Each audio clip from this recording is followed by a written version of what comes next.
arrangement or representation of whole data.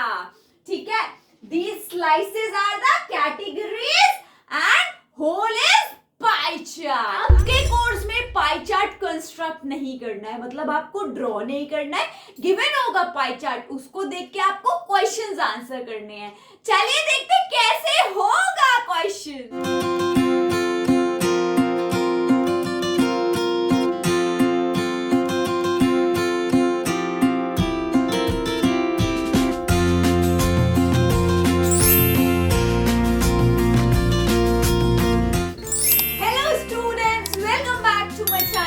शिक्षा वाली. अगर मेरे वीडियो को फर्स्ट टाइम देख रहे हैं प्लीज मेरे वीडियो को लाइक कीजिए और मेरे चैनल को सब्सक्राइब कीजिए.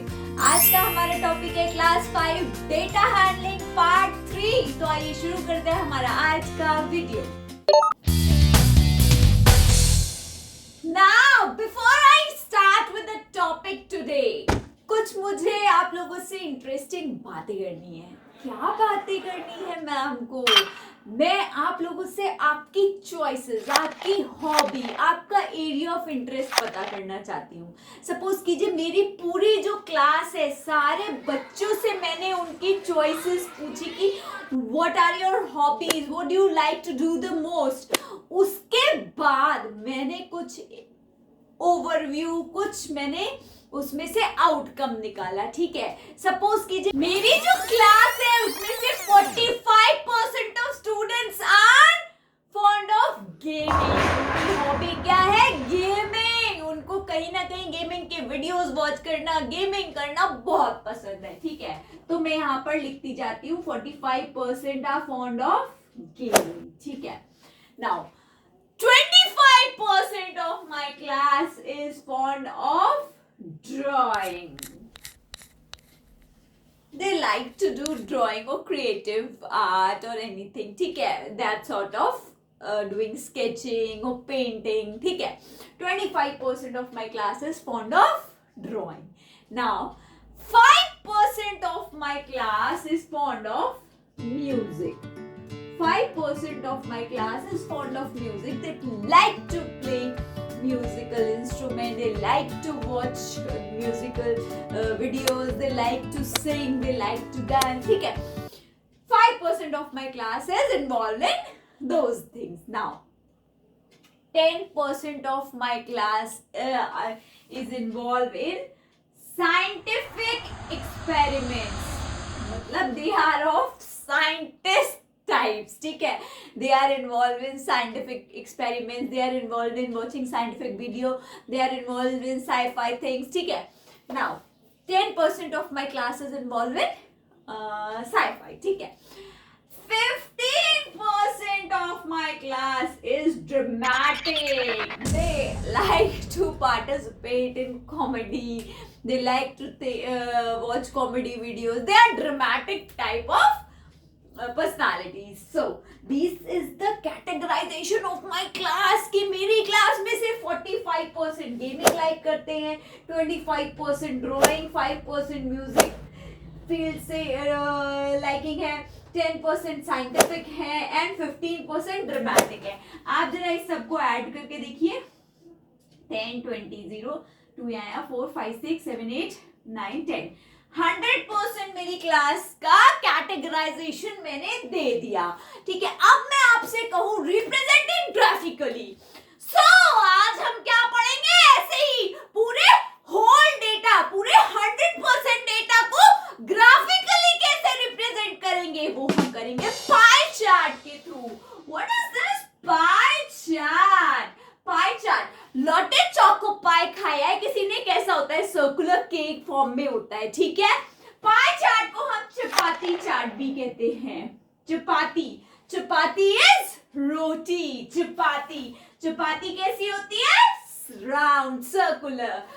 पाई को पिज्जा से भी रिलेट कर सकते हैं. पिज्जा का पाई, लॉटे चोको पाई का पाई, चपाती. ठीक है, तो पाई चार्ट क्या होगा? सर्कुलर, पूरा होल, पूरी चपाती, पूरे 100% जो हमारी क्लास का डेटा था उसको पूरे, ये पूरी चपाती हो गई. ठीक है, अब मैं इसको रिप्रेजेंट करूंगी. ठीक, 50% तो ये होता है पूरे का 50% मतलब आधी आधी चपाती हो गई।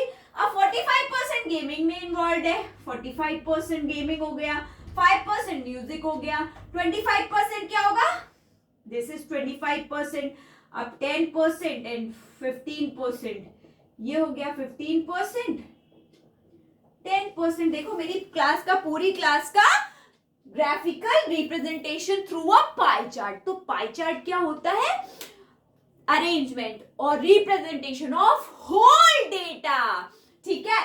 These slices are the categories and whole is pie chart. I hope आप समझ गए।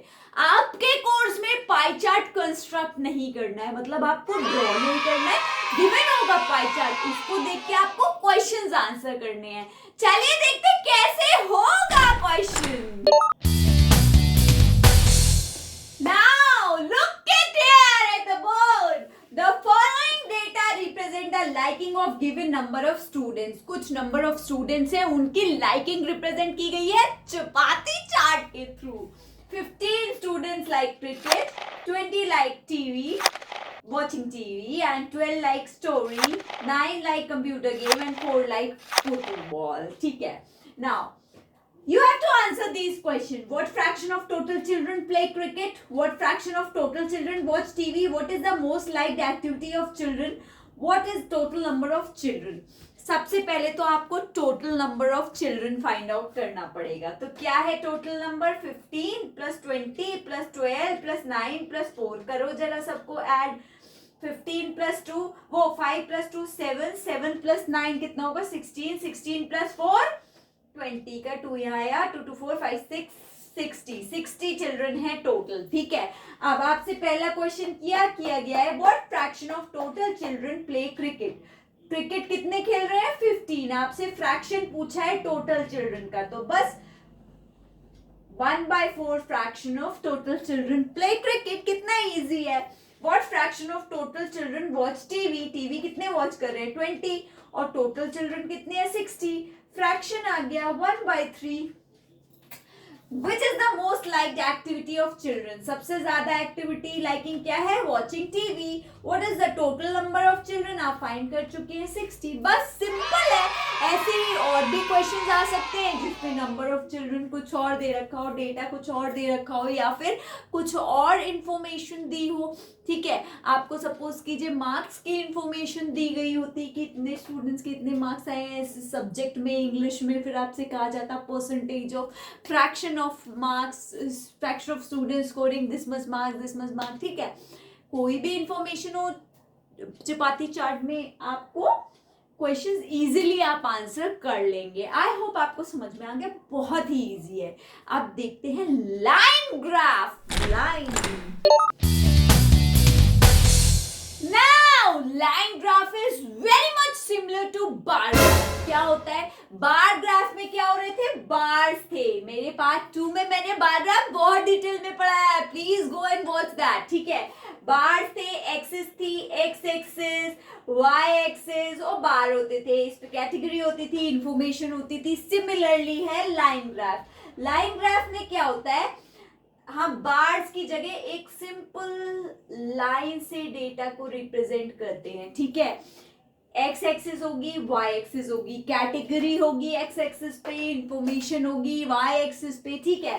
अब लाइन कैन बी राइजिंग, मतलब हम सपोज कीजिए कि पॉपुलेशन ग्रोथ की या फिर वेट गेन की इंफॉर्मेशन शेयर करना चाहते हैं लाइन ग्राफ से। सपोज कीजिए वेट गेन, ठीक है, तो वेट गेन कह रही हूं मैं, मतलब वेट बढ़ेगा, डेज के वाइज, मंथ्स के वाइज वेट बढ़ रहा है, तो हमारा ग्राफ जो हो रहा है वो राइज कर रहा है। अगर रिड्यूसिंग ऑफ वेट का होता, अगर वेट हमारा कम हो रहा है तो ग्राफ फॉलिंग ग्राफ हो रहा होता है, ठीक है। आई होप आप समझ गए कि लाइन के थ्रू इंफॉर्मेशन हमें, ये भी हमको बनाना नहीं है, बना हुआ होगा, हमें इंफॉर्मेशन लेके और क्वेश्चंस आंसर करने होंगे। चलिए देख लेते हैं कैसे करेंगे हम। Now look at the questions of line graph. Suppose the given growth chart shows the weight of a child from birth to next 4 months. एक छोटा सा बेबी का वेट चार्ट है, मतलब जब वो बॉर्न हुआ था तब कितना वेट था, और नेक्स्ट 4 मंथ का आपको वेट चार्ट लाइन ग्राफ की फॉर्म में दे रखा है, ठीक है। व्हाट वाज, आपको ये ग्राफ से कुछ आंसर्स करने हैं। What was his weight at the time of birth, what was his weight after 3 months, what was, is he gaining weight और losing weight, what was his approximate weight when he was 3.5 months old, ठीक है। अब आपको at the time of birth, मतलब जब वो new born है तो उसका वेट क्या है, 2 और 4 के बीच में, मतलब 3 kg है। उसका वेट कितना होगा, मैं ब्लू पेन से लिखती हूँ, आपको ठीक से आंसर्स पता चलते रहेंगे। 3 kg, ठीक। What was his weight after 3 months, 1 month, 2 month, 3 month, 3 months पे उसका कितना वेट है, देखो ये कितना आ रहा है, 8 और 12 के बीच में, सॉरी ये 12 नहीं होगा, ये 10, ये 12, ये 14, ठीक है। 2 का गैपिंग पे आपको दिया हुआ है ना, तो उसका वेट कितना होगा यहाँ पर, 9 kg। Then is he gaining और लूजिंग वेट, देखिए जैसे जैसे मंथ्स बढ़ रहे हैं, फर्स्ट मंथ पे इतना था, सेकंड पे इतना, थर्ड पे इतना, फोर्थ पे उसका वेट बढ़ रहा है, मतलब इंक्रीजिंग ग्राफ है, तो वेट क्या हो रहा है उसका, गेन हो रहा है, इंक्रीजिंग ग्राफ है, आगे बढ़ रहा है ग्राफ। अगर रिड्यूस हो रहा होता तो लूज हो रहा होता। What was his approximate weight when he was 3.5? जब वो 3.5 है, देखो 3.5 मतलब 3 और 4 के बीच में 3.5 है, तब उसका वेट कितना है, तब उसका वेट है 10, अप्रोक्सीमेटली 10 kg। देखिए कितना इजीली आपने सारे क्वेश्चन आंसर कर दिए। इसी तरीके से आपको क्वेश्चन दिए होंगे लाइन ग्राफ में, सपोज कीजिए आपको पॉपुलेशन ग्रोथ का दिया हो और आपसे पूछे जाएंगे क्वेश्चंस, आप सिंपली ग्राफ देख के इजीली आंसर कर लेंगे। बहुत आसान क्वेश्चंस होते हैं ये, इसमें फुल मार्क्स मिलते हैं। सो प्रैक्टिस करिए, मेरा वीडियो वॉच कीजिए और फुल मार्क्स ले आइए। चलिए अब देखते हैं आज का अमेजिंग फैक्ट क्या है। So today's amazing fact is starfish have not got any brain. Isn't it interesting? So in this I have told you the unique concept of pie chart and line graph. Keep watching my series. Bye bye. Happy learning. Thank you for watching my video. Please like, comment and subscribe my channel, and also press the bell icon for the notification. Bye bye. Happy learning.